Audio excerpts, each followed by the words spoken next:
प्रश्न आपसे पूछा है आड़ोती प्रदेश की मृदा का प्रधान प्रकार है। बताओ भाई, आड़ोती प्रदेश में ना कौन सी मिट्टी पाई जाती है? सभी विद्यार्थी कमेंट करेंगे आड़ोती प्रदेश में ना मुख्य रूप से कौन सी मिट्टी पाई जाती है? इंटेपिसॉल्स, एंटीसॉल, वर्टिसॉल्स या अल्पिसॉल्स? तो देखो आड़ोती पठार है, आड़ोती प्रदेश है ना, आड़ोती प्रदेश में दोस्तों कौन सी मिट्टी पाई जाती है? वर्टिसॉल्स मिट्टी। वर्टिसॉल्स मिट्टी कहाँ पाई जाती है? आपकी झालावाड़, कोटा, बूंदी, ठीक है ना, बिल्कुल ये किस में आते हैं? आड़ोती प्रदेश में आते हैं। तो यहाँ पर आएगा वर्टिसॉल्स मृदा पाई जाती है। अगला प्रश्न दोस्तों आपसे पूछा है राजस्थान में सबसे कम वन है ना, राजस्थान में सबसे कम वन है वो किस जिले में है? नागौर में, दौसा में, झुंझुनू में या चूरू? बताओ सबसे कम वन कहाँ पर है? अगर यहीं पर आपसे पूछ ले राजस्थान में सबसे अधिक वन कहाँ पर है? सबसे अधिक वन बताओ दोस्तों, सबसे अधिक वन कहाँ पर है? तो सबसे अधिक वन उदयपुर में, सबसे अधिक वन उदयपुर में है।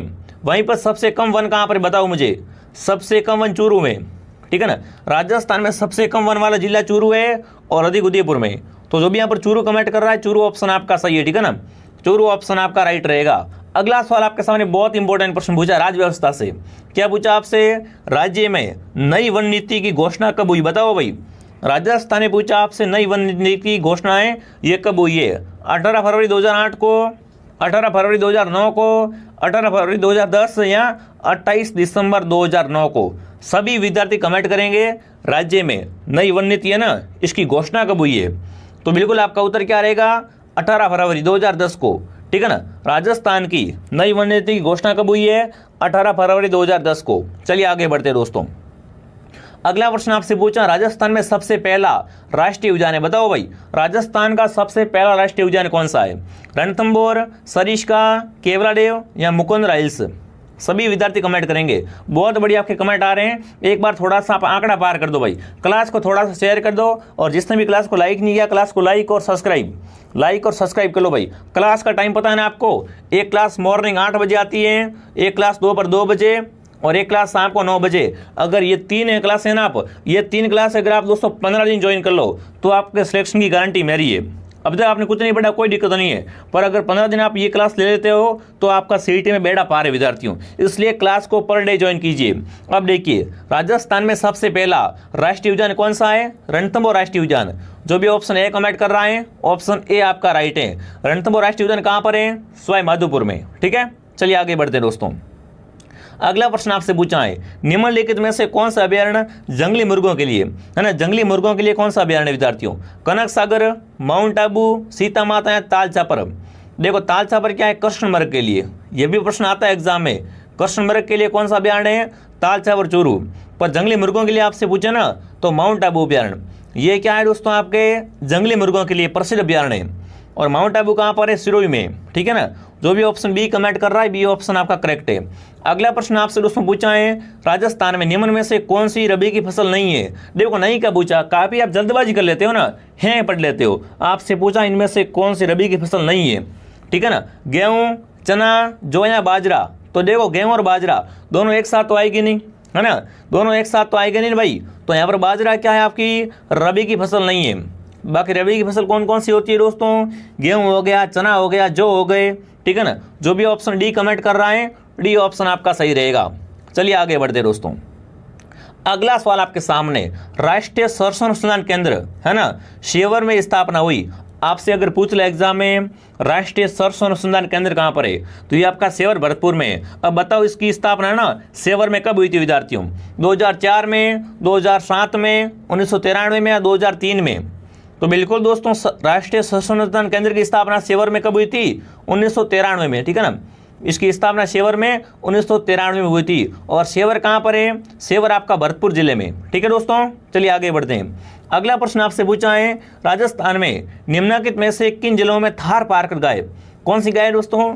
थार पारकर गाय की नस्ल पाई जाती है? बताओ भाई थार पारकर गाय कहाँ पाई जाती है? बाड़मेर जैसलमेर में, गंगानगर हनुमानगढ़ में, जालोर सिरोही में या अजमेर भीलवाड़ा में?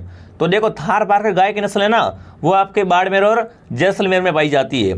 जो भी विद्यार्थी ऑप्शन ए कमेंट कर रहा है ऑप्शन ए आपका राइट है। अगला सवाल पूछा सोनाड़ी और नाली है ना, दो नस्लें, कौन कौन सी नस्लें हैं? सोनाड़ी और नाली नस्लें किसकी है? भेड़ की नस्ल है, गोवंश की नस्ल है, बकरी या ऊँट? बताओ भाई।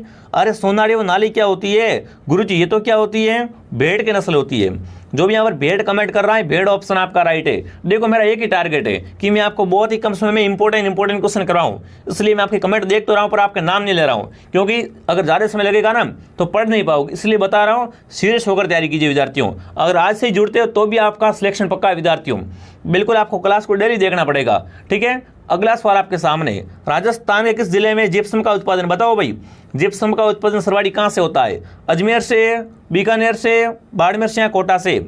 इन चारों में से बताओ भाई, इन चारों में से बताओ जिप्सम का उत्पादन सर्वाधिक कहाँ से होता है? तो बिल्कुल यहाँ पर सही उत्तर रहेगा बीकानेर। कौन सा ऑप्शन आपका सही रहेगा? बीकानेर ऑप्शन आपका सही है। जो भी यहाँ पर बीकानेर कमेंट कर रहा है, बीकानेर ऑप्शन आपका राइट रहेगा। अगला सवाल, इनमें से क्या करना? आपको मिलान करनी है। क्या करना आपको दोस्तों? बिल्कुल खनिज और क्षेत्र, ऐसा प्रश्न 100% आएगा, क्योंकि यह प्रश्न बड़ा इंपॉर्टेंट रहता है। क्या करना आपको यहाँ पर दोस्तों? मिलान करनी है कि कौन सा खनिज है वो कहाँ पाया जाता है, कौन सा खनिज कहाँ पाया जाता है। पहले तांबा, तांबा की खान कहाँ पर है? खोदरीबा में। तांबा की खान कहाँ पर है दोस्तों? खोदरीबा में है। तो पहले लिखो 3। उसके बाद जिप्सम की बात करो मैं, जिप्सम की खान कहाँ पर है विद्यार्थियों? जामसर में। लिखो यहाँ पर 4। उसके बाद दोस्तों शीशा व जस्ता, अरे शीशा व जस्ता बिल्कुल राजपुरा देबारी में। 2 और रॉक फॉस्फेट जामर कोटरा में। मतलब 34 से 21। इसका कूट क्या बन रहा है? इसका कूट बन रहा है 34 से 31। देखो तांबा की खान कहाँ पर है? तांबा की खान खोदरीबा में, जिप्सम जामसर में, शीशा व जस्ता राजपुरा देबारी में, रॉक फॉस्फेट जामर कोटरा में, ठीक है। ऐसे मिलान होगी। चलिए आगे बढ़ते दोस्तों। अगला ऑप्शन प्रश्न आपसे क्या पूछा है दोस्तों? मरो विकास बोर्ड की स्थापना किस वर्ष हुई? बताओ भाई। मरो विकास बोर्ड की स्थापना है वो किस वर्ष हुई? कमेंट करेंगे। 1967 में, 1968 में, 1969 में या 1966 में? बताओ मरो विकास बोर्ड की स्थापना किस वर्ष हुई है? तो वो बिल्कुल कब हुई है? 1967 में। मरो विकास बोर्ड की स्थापना दोस्तों कब हुई है? 1967 में हुई है। जो भी ऑप्शन डी कमेंट करा, डी सही है। अगला सवाल आपसे पूछा है, राजस्थान में पर्यटन विभाग, बताओ भाई। क्या पूछा आपसे? राजस्थान में पर्यटन विभाग की स्थापना हुई? कमेंट करेंगे। राजस्थान में पर्यटन विभाग की स्थापना कब हुई? और एक प्रश्न एक और आता है, क्या पूछते हैं आपसे? राजस्थान में पर्यटन को ना उद्योग का दर्जा कब दिया गया? ये 2 प्रश्न आपको ध्यान रखना है। पहले मुझे बताओ पर्यटन विभाग की स्थापना कब हुई? तो वो हुई है 1956 में, ठीक है ना। राजस्थान में पर्यटन विभाग की स्थापना कब हुई है? 1956 में हुई है। वहीं पर आपसे पूछ ले राजस्थान में पर्यटन को उद्योग का दर्जा कब दिया गया है? तो पर्यटन को ना, पर्यटन को उद्योग का दर्जा 2004 में दिया गया है, ठीक है। ये भी साथ में ध्यान रखना। जो भी ऑप्शन ए कमेंट कर रहा है, ऑप्शन ए आपका आ रहा है।